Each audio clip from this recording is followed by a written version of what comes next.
Hello दोस्तों। विश्व भूगोल वर्ल्ड जियोग्राफी के इस वीडियो में हम लोग पृथ्वी की आंतरिक संरचना के बारे में पढ़ेंगे।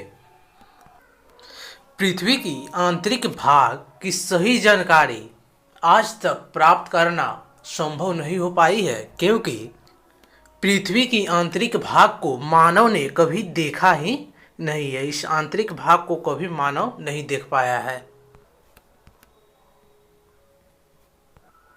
अफ्रीका की जो सोने की खदानें हैं वो भी 3 से 4 किलोमीटर तक ही गहरी है। इससे ज़्यादा की गहराई अभी तक कर पाना संभव नहीं हो पाई है, क्योंकि जैसे जैसे हम लोग पृथ्वी की गहराई तक जाते हैं टेम्परेचर बहुत ज़्यादा बढ़ने लगती है।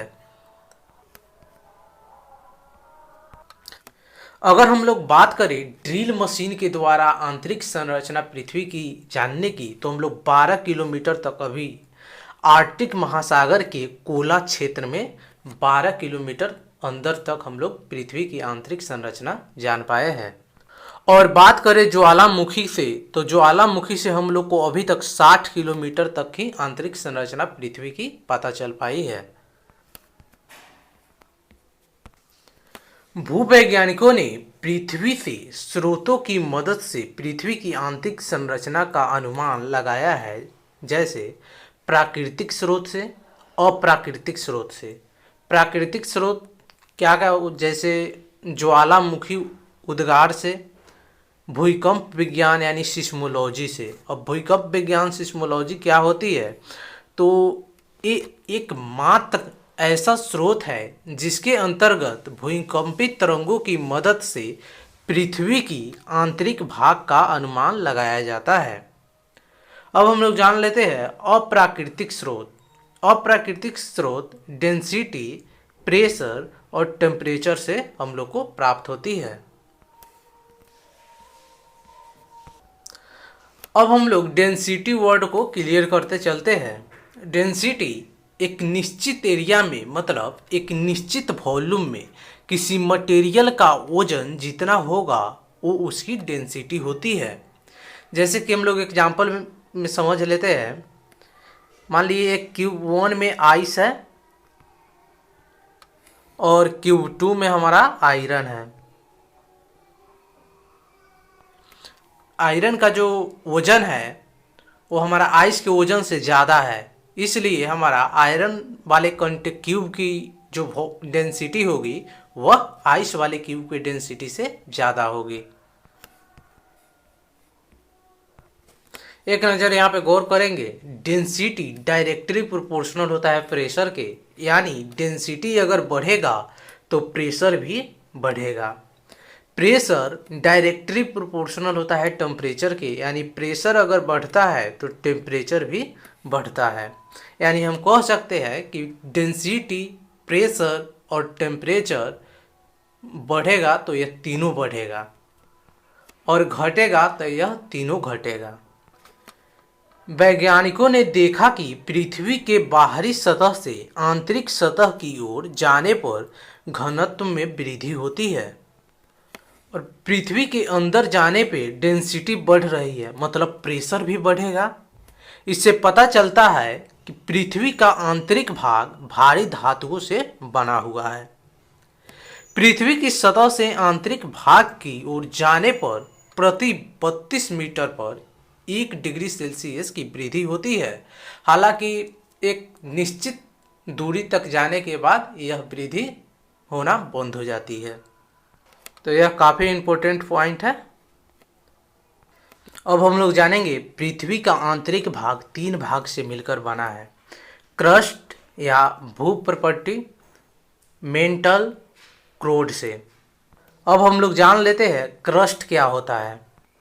ये ठोस परत पृथ्वी का सबसे बाहरी भाग है, जैसा कि आप फिगर में देख सकते हैं, यह क्रस्ट है। क्रस्ट की मोटाई महासागरों और महाद्वीपों पर अलग अलग होती है। महासागरों में कम और महाद्वीपों में ज़्यादा होती है। क्रस्ट का जो निर्माण है वह सिलिका और एल्युमिनियम से हुआ है, इसलिए इस परत को सियाल कहा जाता है।